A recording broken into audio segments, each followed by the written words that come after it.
anymore. Welcome to Padres Talking Padres.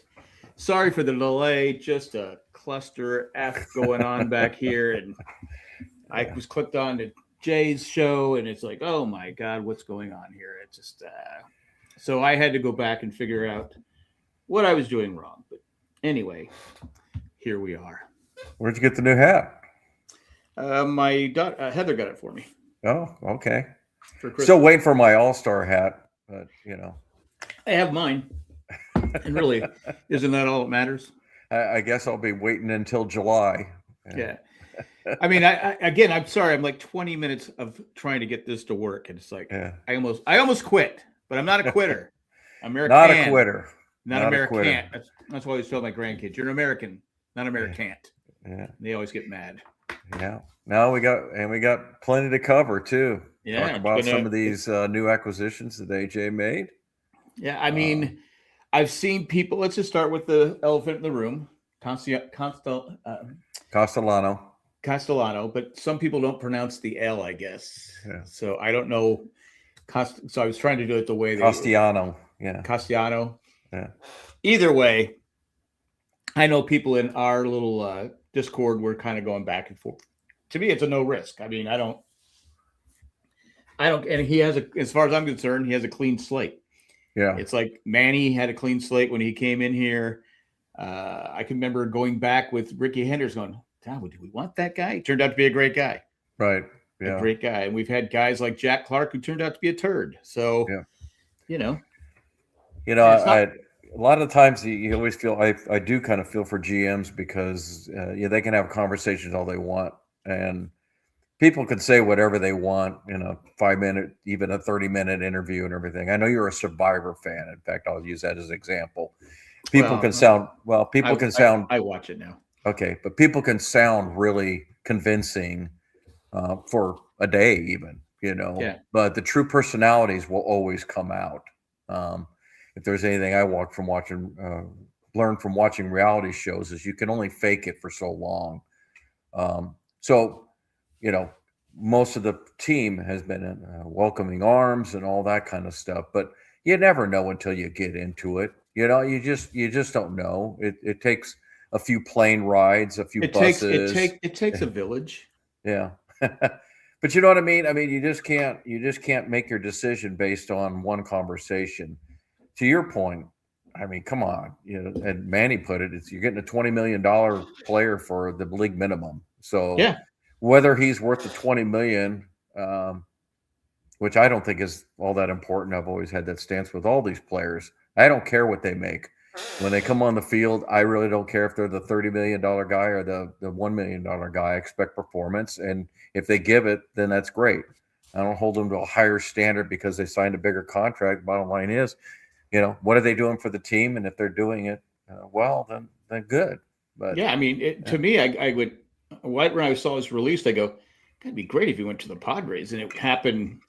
It was like, boom, he was yeah, on the Padres. And I'm like going, and I didn't even know him and Manning were that close, growing up, that they're yeah, friends. And I've seen videos with him and his son, and he's really close to his son. And I'm, not that that matters, but I'm just like going, we don't need him to be a superstar. He's a great. He could be a great DH. He could play some first, I guess. He could even play the outfield. He's not great defensively, but if he can be, I mean, people forget what we had last year. yeah. Start the season: Hayward, Connor Joe, Diaz, Maldonado, Gurriel, Gurriel, yeah. Iglesias, Well, Lockridge. and it's just proof what you named off. It's just proof that sometimes you're not going. You're going to get a dud. Yeah. Sometimes it will work out that way. Well, Look, I look at it as we had a ton of duds last year start the yeah, season, and we you have to lost the wear them. division by 3 games. Yeah, and you have to So wear the duds. I mean, and AJ knows that. You can't proverbial hit a home run every time he signs somebody. Personally, I was not unhappy with this, and I was happier as people like Bueller, McKenzie, Marquez, Andujar, Ty France. I mean, that's what you want out of spring training, or at least that's what I want. I want competition. I want people to fight for their job. And if you look at pretty much all of these gentlemen, they're on their 1 year, prove it. And for some of them, in fact, I would say most of them, if they don't prove it, then this is probably it for them. They could be great guys. I'm not in the clubhouse, so I let the guys worry about that. I don't presuppose, nor do you. I'm sure think, oh well, I have an ear to the clubhouse. They said they're welcoming him in open arms. Jackson Merrill says we don't care what he was with the Phillies. It's what he's here. I mean, this is what it's all about. I mean, that's what you have to do. And maybe it wasn't just him. Maybe there was people there he didn't get along with. Maybe you got Bryce Harper on there. To me, Bryce Harper has a tremendous ego. Yeah. I've seen him get in a fight with someone on his own team when he was it Papelbon with reliever Papelbon. Yeah. He got in a fight in the dugout with him. I mean, I like Bryce Harper, but to me, he's got a tremendous ego. Well, and emotions run high in any sport. Whether you're playing football, baseball, whatever. Actually, you want a recent one. It's Corey Seager and Marcus Semien, and they traded Semien because it was a well-known fact those two for years have not seen eye to eye, and they finally decided to resolve it. Look, it's tough when you have your second baseman and shortstop not getting along. Yeah, exactly. Yeah, and that's the same thing with the Mets. Yeah, I think they made that trade because Lindor and drawing a blank on his name, but they weren't getting along, so that's why they made the trade. So and again, everybody can have their perception on the clubhouse and what it means to ball players and everything. I played on teams where I didn't like some people, and I played on teams where I liked them. I don't know if it changed my performance. Quite honestly, I don't know. But again, I'm not at their level, nor was I ever remotely close to their level. But it does make for a better environment when you get along. You don't have to love everybody on the team. You just need to be able to get along and be able to be constructive in your talk. And from my understanding, that's Craig Stammen's strong point is he has good relationship skills, and he's a straight shooter. And I think this is a veteran ball club. In fact, I know it's a veteran ball club. So this club, from what I understand, is able to do that. They're able to talk to each other, and well, we'll see. But look, if Castellanos can put 250 average with 17 home runs on the board like he did last year, much to what you just said, that's a heck of a lot better than what we had last year. Exactly. I mean, I just think people overreact because I saw people, a lot of Dodger fans going, "Oh, I can't wait to." That should be a fun clubhouse with Machado, Tatis, and Castellano in there. And I'm like going, well, first, Tatis is non-confrontational. And Dodger fans should know that because he never once charged them out and beat the crap out of their pitcher. Yeah. Not once. Yeah. He's not, that's not him. Right. He's not a confrontational guy. Now, Manny's going to tell you what he thinks. And, but I think you have to have that. I mean, he's the unofficial captain of the Padres. Right. I think everybody knows that Manny's the captain. So again, I think people just need to relax. Again, if he doesn't pan out, goodbye. Cut him. $700,000. Gurriel last year cost us $1 million. So right. What would you rather take a risk on? So I and they like Ty France. Everyone's happy about Ty France. I think everyone likes him. But I think that's a solid move. If he makes a team, we haven't gotten to all the players that they brought on, and the one thing I will say, Jack, is there is some complications with the roster and how it's maneuvered around because there's not room for everybody. That's why I couldn't get the thing downloaded because I was trying to get the thing on, but the thumbnail for this episode is Roy Scheider saying you're going to need a bigger bench. Yeah, I like it.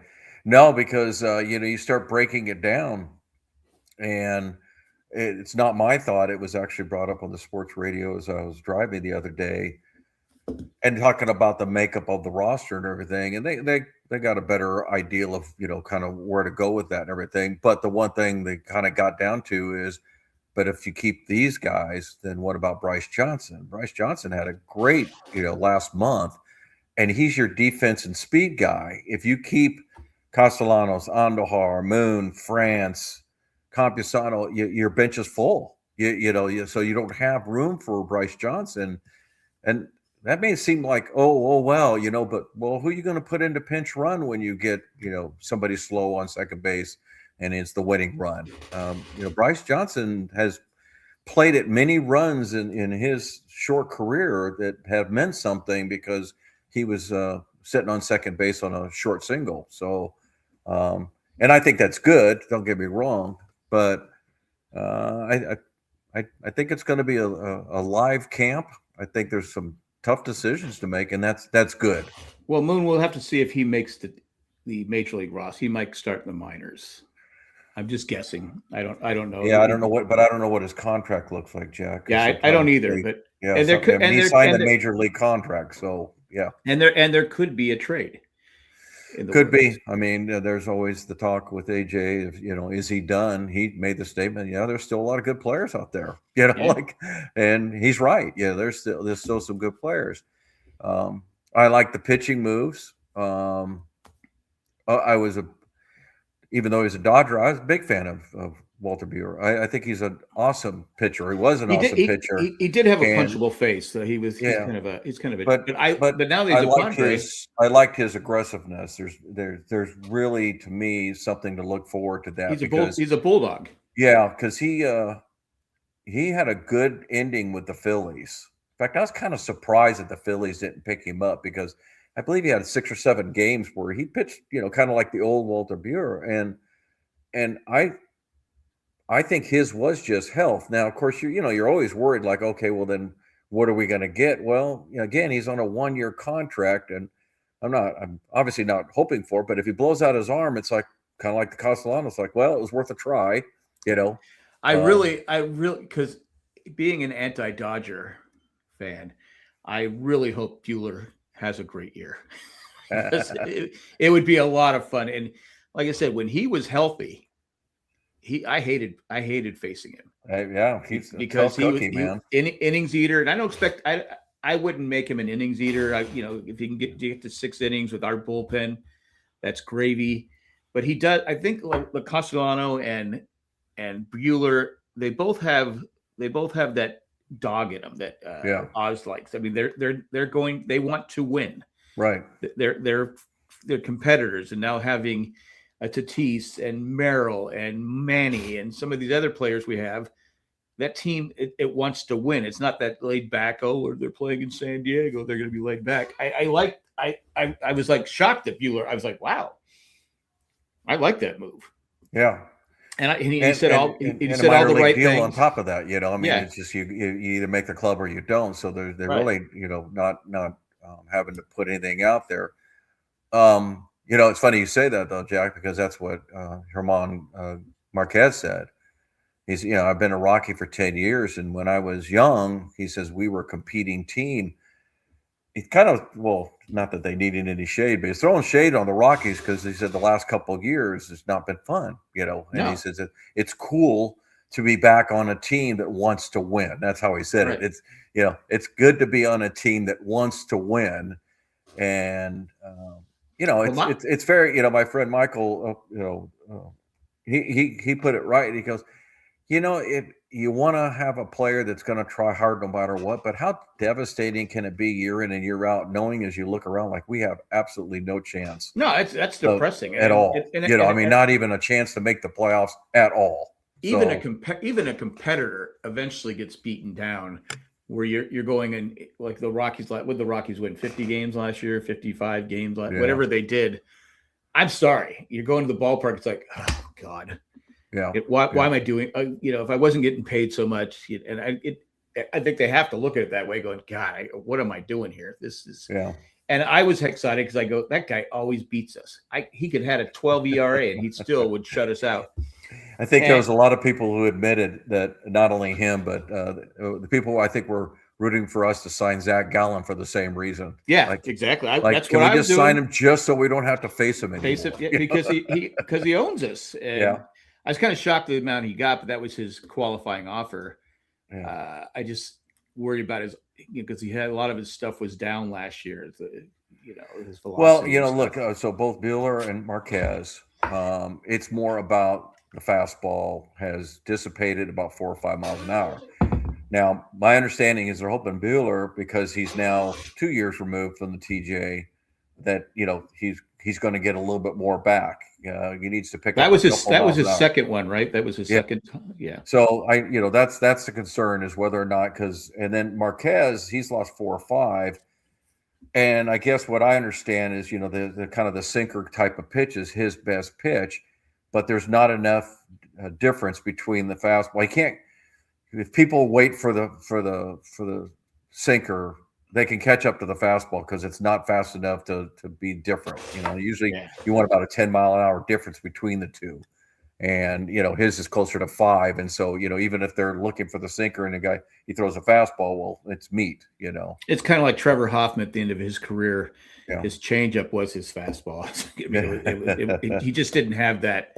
Yeah, and it happens to everybody, right? Yeah. And then Tristan McKenzie is an interesting one because he was with Niebla before, so he's excited to get back with him. Well, he was a young control. His is a control issue. Yeah. So he was a big deal when he was younger. I mean, he was like a top prospect, so and he can still light it up. Like I said, his is more of a control issue, and you hope that Niebla can work with him. We got I didn't even mention Griffin Canning, and another guy. He probably won't be around till late spring because he's got the Achilles that he's recovering from. Yeah. But they were showing him on video at spring training. He's throwing. He's not game ready, but he's throwing. I think they talked to him, and he's hoping to make it real quick. Like not very much delay at all. So he may end up on the IL for the first week or two. So. Yeah, he was having a good year till he blew out his leg. Yeah. Which was, again, all these guys. It was about, except for Marquez. Marquez was just getting smoked, and so I don't know. I hope for everything. I'm a Padre fan. I hope guys that come over and become Padres, that they do their best.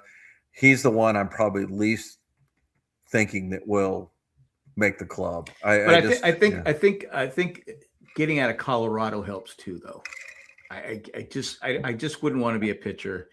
I don't think the road numbers are any better. So I mean, so, I'm just saying mentally. I'll root for him. I'm just saying mentally. You're coming off. He was coming off Tommy John surgery.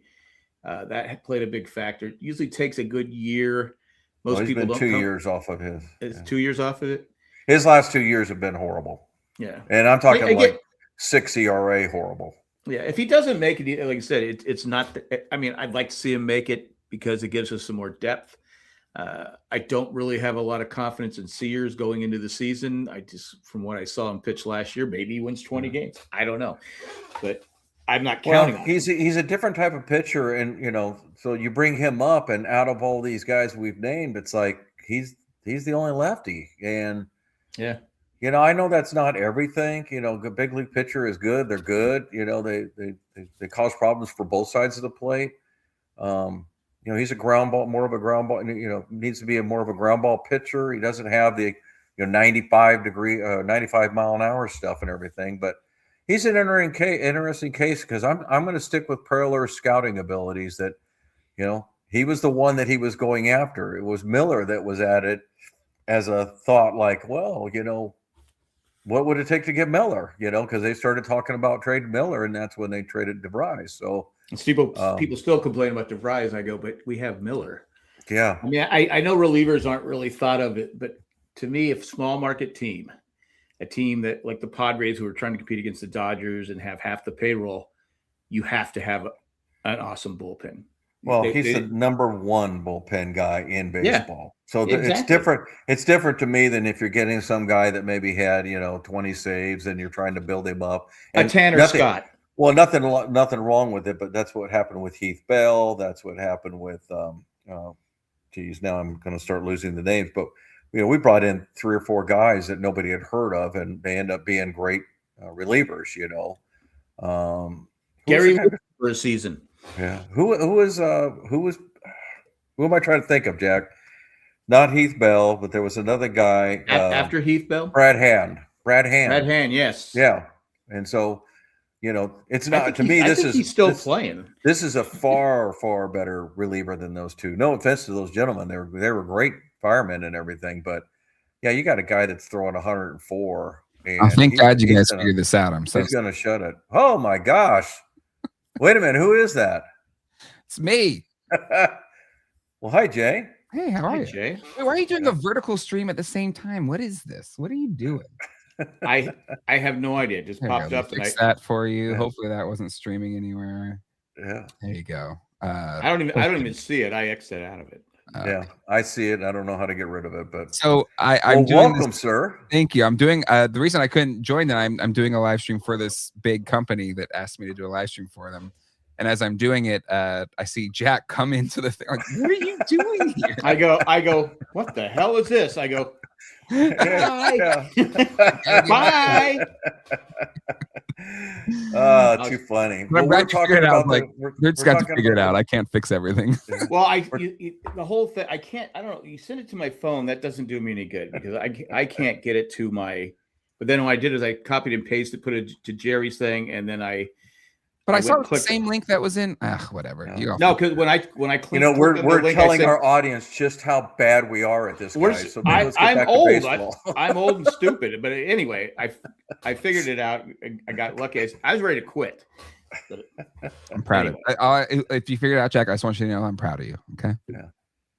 What are you guys talking about? Where are you guys at on the Padres talk? We're talking about some of the new players and kind of drifted into the bullpen kind of piece, but for the most part, we're just kind of talking about how excited we were about some of these new players. And what I like about them is it's the old no harm, no foul. I mean, there's not one guy that Preller has picked up that we sit there and say we got to have that guy. You go back old school like us. It used to be, well, who's the three guys who are gonna play the outfield? Not who's the fourth guy. That was just a few years ago. Yeah. And so to me, I'm excited, to see what Castellanos could do. I'm excited to see what Buehler could do. And Buehler, Here's my question, I guess. Who's going to make the club? Have you, to that point, have you talked about out of all of those pitchers we signed? Who do you think makes the club out of them? Because to your point, Jared, what I love is a lot of these. Like last year, we had they'll pan out, but they were really kind of past their prime. I agree. This cheese, if you will. Yeah, this class is much younger. No, it's much younger, and it's more about. I would classify the thing about this, Jay, to your point. Last year was trying to get that last bit, kind of the Moneyball thing with Dave Justice. I'm just trying to squeeze that last bit of a player out of you. And that's fine. That works sometimes, right? The problem is they were already dead. But this one right here to me is more the rehab. If you're healthy, and you can go to Buehler, you can go to Marquez, Ty France. It's like, are you going to be healthy enough to make this club? Because Ty France hurt. I don't know if he was hurt. I don't think he was hurt, but just he played on the. He was in the World Series. He was in the World Series. Yeah, Gold Glover, but he quit. He wasn't starting anymore. So yes. Yeah. So he got traded from the Twins to the Blue Jays. He traded the Twins to the Blue Jays. Yeah. But on the pitcher front, out of those, who do you think makes it? Out of all those people that we signed, that all I think have good upside. So Canning, Griffin Canning. Marquez, Tristan McKenzie, Walker, Buehler. Yeah. To me, those are the big four. So out of those, who do you think makes it? Well, I think that's a tough one because I think Canning's going to start late. Yeah, he's going to start late, but take him out. I think Jay's point or Jack's point was valid before you got on. Is Sears going to be the fifth starter? Because I think the front three are solid. I think if Buehler makes it, you could actually call him number 4, not 5. Yep. What about Vasquez? I think Vasquez is a 5. And I hope to have him move up. I think he's shown a lot of progress, but we all know if you're a true Padre fan and realistic, he was a very lucky starter last year. Even though he allowed a lot of hits, a lot of walks, a lot of traffic. We usually pulled him early too, before he gets into too much trouble. Which we can still do, but I think I'm more excited about Buehler than I am about anybody else. Okay, all right. So Jack, how about you? Well, we talked about before. I'm really hoping that Buehler makes it because as someone who hates the Dodgers, It'd be great if he won like 14 games. Come on, wouldn't it be great if he won like 14? You like took Snell, we took Bueller. he goes 14 because Bueller. To be honest, we talked before you came on. Bueller was money when he was He was healthy. incredible. Now I'm not expecting because he's had 2 Tommy John surgeries. He it took him a while to come back last year. But he's a dog. That's we're talking. We got some guys on the team that have some fire behind him now. Because be honest, Bueller had a punchable face. He was like for me, it's still Muncie, and it was Bueller was like Bueller, yeah, because Bueller always was talking crap on that. I mean, in the playoff game against us, he struck out. Who did he strike at? Was it Manny? And jabbered to him the whole way, and that's what started the whole. No, that wasn't Bueller. That was the guys on the Tigers now. Joe Kelly. Not Kelly. That's the most punchable face. Come on, guys. Well, but he's. I know you guys got a thing with Max Muncy, but come on, Joe Kelly. No, everyone in the league would want to punch Joe Kelly. No, it was what was his name? Maybe there should be a special episode before the season starts. Top 10 punchable faces on the Dodgers. We'll rank them. But no, I know who you're talking about. But Bueller. Flaherty was the one that. Flaherty, thank you. Thank you. Manny, yeah. He has a punchable face too. So. I don't know if I can stop at 10. Yeah, I think Bueller has the best chance, but I'm also the Tristan McKenzie reuniting with Niebla. His is a control problem. He's still got the juice. So to me, if you can straighten out the control problem, you got yourself a pretty exciting pitcher. Now, I'll be honest. I forgot all about him until we signed him. I go, why do I know that name? And so I looked it up. I go, oh, that's right. He was like a big, he was supposed to be the second coming, and it was like, and it didn't happen. Yeah. But I guess, I don't know, we always worry about the 4th and 5th starters. I mean, I think, is there a team in baseball that really doesn't besides the Dodgers? I mean, everybody's always trying somebody at 4th and 5th, But I guess I'm not as worried because I know we've got this incredible bullpen behind them. That's 7 or 8 deep. I mean, it's just ungodly. I mean, to me, it's just the best I've ever seen. I don't think it's even close. I challenge anybody to have a better bullpen depth wise. And it's not like it's just depth either. You legitimately have 4 guys on your team, maybe even 5 that could be closers on any team. Yeah, and that's that we're talking about. You were talking about the hitters, offensive players, and there's going to be some guys in the bullpen that are good enough to be in the bullpen, and they're not going to make it. Yeah. No, I mean, like it's so deep. You got Morgan, you got Rodriguez, who's supposed to be like coming up. Rodriguez, Yep. You got Jason Adams coming back. He may even start opening day. Real fast. Yeah, you got Estrada, you got Morahone, and you got Miller. I mean, that's incredible. David Morgan. Did you say David Morgan? Yeah, Morgan. It's like 7 guys that easily. Yeah. And Hoeing is Hoeing back strong this year, and there's another guy too, and I can't remember his name, but anyway, it's just like going, man. Well, Gillespie, who's starting tomorrow for the first. Is he starting tomorrow? But I mean, and again, we were talking about it before. The competition in spring training is good, and that's what I was most happy about. Is when you get this many players, an influx of this many players at spring training, it's going to bring out some good competition. I was telling my buddy Michael though. The one thing I am a little disappointed is they didn't bring in some catching competition for Campusano. I'm rooting for him. I really am. I think he's a great 4A player. I mean, he's just too good for AAA, but he comes up the majors. I know everybody says, oh, he hasn't got he's been with us for 3, seasons, so he's out of options, and I get that. But I would have liked to have somebody to back up just in case it doesn't work out. And that's, I know it's a backup catcher, and there's a lot of teams that have a whole lot more going on that they have to worry about. But I am a little nervous about that, and I know that we can make another trade, but he's not the greatest defensive guy. So I don't think you want to make a trade for trade any talent for a backup catcher, though. Yeah. Well, that's why I was surprised, though, Jack, to that point that we didn't sign somebody like we have before, right? Yeah. I mean, I'm sure you could always go out and get Diaz again. Is he playing with anybody? He hasn't been signed. I know Maldonado actually retired. Yeah, well, he should have retired. Yeah.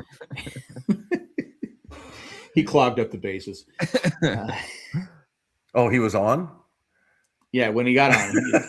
Sometimes he got hit by pitch. I mean, he had games. He had a few games where he. Yeah, I mean, No, the disappointing thing about Maldonado is I knew what we were getting when we got him. I knew he was not going to be a slugger or anything, but his defense had gone downhill, and that was his calling card for years. So, because that's what it's like we always used to say about Austin Hedges. It's like, well, he's not going to hit, but he's also a great defender. Exactly. So exactly. give me one or the other for my backup. Maybe you can trade for Austin Hedges backup. Who's he with? Still with who is he? Say Indians? I know he's getting paid like $7 million a year too. Oh, really? Then no, we don't want something. Yeah. No, I love Ty France coming back. Yeah. Really excited about that. I hope. I don't know. We'll see how it plays out. He said he could play some second base too. That's where he originally came up as a second base. I remember, yeah. But he's got no range. Gentlemen, I gotta go though. I promised glove. Colleen I would be helping with bedtime tonight because I think she's podcasting tonight. But I just want to. Well, it's nice of you to pop in. Yeah. Yes, and thanks for ruining my show. That it took me 20 minutes to get started because I feel like I just had to save you nonstop this week. I had to save you from downtown Raleigh because you got lost. So I had to I did. Jerry, well, it's like to be fair, we didn't know there were two places with the same address. So just so you know, Jerry, I might have to start, we have to, have a serious talk, you and I, about, getting rid of Jack's driver's license. I'm just, starting to get worried. Hey, fine with me. I'm willing to listen, Jay, as soon as I get my All-Star hat. Yeah. You're right. I just told Jack, I was like, well, I'll just wait until July when you come out. So Jay's like going, he's forgetful. Oh, I smack. Yeah. Bam. I mean, you're already Jerry's not forgetful. It's Jack that's forgetful. No, you're already on the road to one extra task for you and Colleen and the Unamazing Race. No. It's two-time champ. Like I'm taking it easy this year. Okay, I'm taking it. Oh yeah, you guys are the most intense people in the. Oh, we're the most. Oh, get out of here. Anyways, have a good night. Good seeing you, bud. We'll talk to you next time. You'd be the hated guy on we're the Dodgers. We're the most punchable faces that. You're Walker Bueller and Max Muncy. Max Muncy. All right, bye. See you later. But anyway, I'm kind of. I mean, not that it matters, but they have the Padres behind the Diamondbacks and the 0.6% chance of winning the World Series. But no, I'm talking about even making the playoffs. And I'm like going, okay, I just don't see the Diamondbacks have done. I mean, they lost Naylor and Suarez, right? And who they picked up Arenado. I'm like going, that guy has been done for a while. Yeah. I mean, my point is there was a projection put out there. No, I saw the World Series. Yeah, do you see that? 0.6. Yeah. They got teams like the Twins, the Pirates, the Giants, the Diamondbacks. I mean, pretty much everybody has a better chance to win than the Padres. And you're just like, okay, I get it. So I get a little bit of it. We're in the same division as the Dodgers. So yeah, of course, but the Giants and the Diamondbacks are better than us. Hey, we'll find out. We'll see. Proof's in the pudding, everything, but seems like we're giving them a lot better contest than anybody. But hey, it's kind of like, to me, in some ways, Padre fans are a little forgetful about what we already have. It's always about, come on, I want more.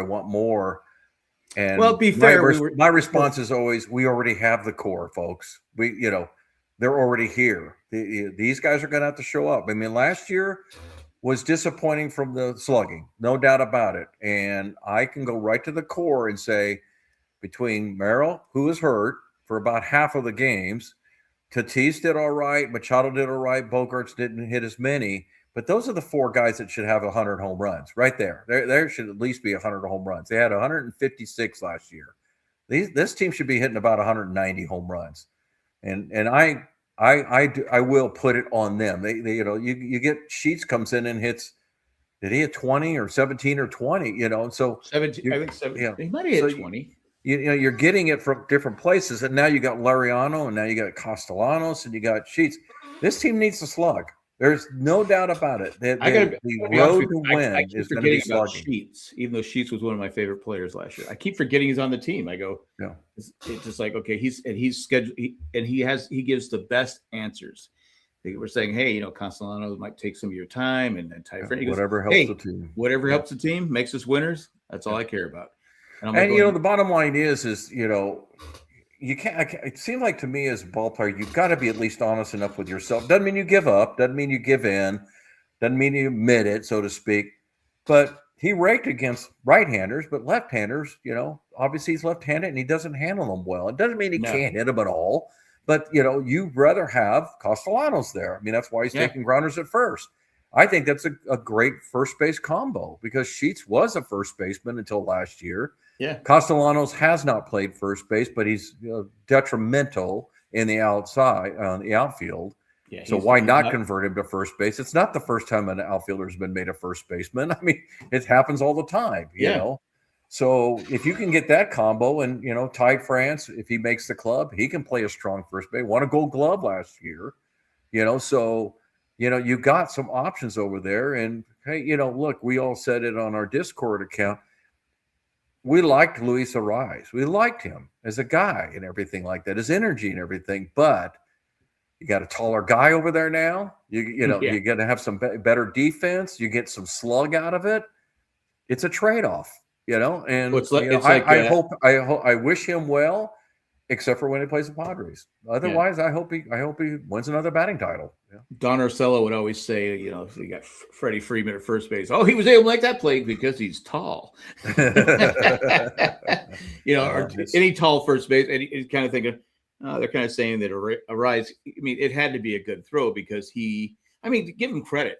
He made some good picks. He made some good picks. He played pretty good first base, but again, I'm just like, okay, I wasn't happy he left, but I'm just like, okay, I'm glad we didn't re-sign him, especially for $12 million. Well, the other thing is that by reports, he took a 1-year deal. He had multiple year offers on the table, but he took the deal with the Giants because he told them, I want to play second base. And they said, okay.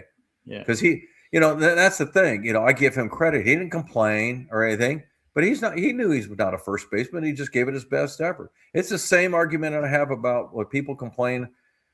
I don't know why, but they complain about Fernando Tatis. And, he's not slugging. He's not driving in runs. It's like, well, he's batting first. He scored 120 plus runs. He steals. He's taking more walks. He's doing what a leadoff hitter is supposed to do. If you want him to hit more home runs, in my opinion, then move him to the second or third slot. Let Bogey lead off. I know I'm a minority opinion on that, but I would put Bogey leading off, and I would have Merrill second, and I would have Tatis third, Machado, and then Liriano, and actually got a lot of options. Well, you got I wrote down a couple of lineups, and to me, it's a left-handed and a right-handed, and you could have tons of options. But if we struggle against left-handers this year, then I don't know what to do because we got Liriano for a whole year. We got Castellanos now. We got who is it? Fermin for the whole year. Ty France. Ty France if he does make the team. Yeah. So. But the core, going back though, the core needs to be better this year. And I'm not saying it's got to be like this huge difference, but you that group, I'm kind of putting it on my little poster of things that need to happen. That those four gentlemen, Merrill, Fernando, Machado, and Bogey, need to hit 100 home runs between them. I see Bogey if he can stay healthy. He started out slow last year, if I remember correctly. Then he got on a roll. Then he got hurt. If he can just stay healthy, I think I have confidence in him now. His first couple of years is like I have. I've had confidence the whole way. I'm not a Bogey basher. Well, I think he finally learned how to hit outside of Fenway, because I think Fenway Fenway. I'm just going to hit it off the Green Monster, and I'll get a double. I think it's a different ballpark, and I think when you come to Petco, it's intimidating. It's an intimidating place. You talked about the injury though too, Jack, because his wrist was hurt that 1 year, not last year, but the year before. Yeah. And he said after the season, it had a huge impact on me, You And can't plus swing they- a bat with one arm. And plus, they were throwing him they threw him into second base at the last minute. I mean, that's just a bad managerial move. I'm not gonna dig on Schilt a whole lot because that was one to me that was not fair. That should have been talked about in the offseason. It should have been talked about in the offseason, you know. So you knew you were going to do it, so why not do it? But why not do it? That manager's gone now. We don't have to worry about it. So well, I still like him. You know, I'm not one of these guys. Once guys leaves, you know, I like Mike Schilt. I think he did as good a job, you know, as we've had for quite a while. Got 290 win seasons out of him.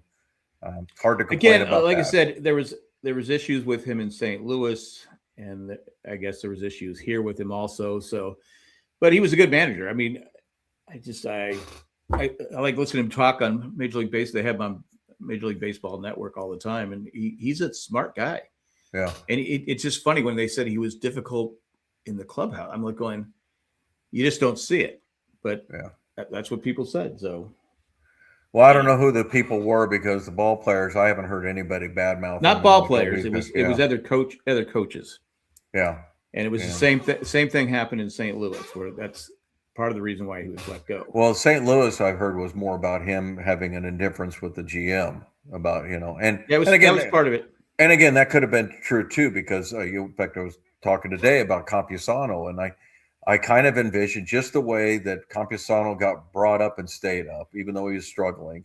But Schilt was only playing him once every 5 days, and a couple bats here, a couple of bats there, which is hard. Don't get me wrong.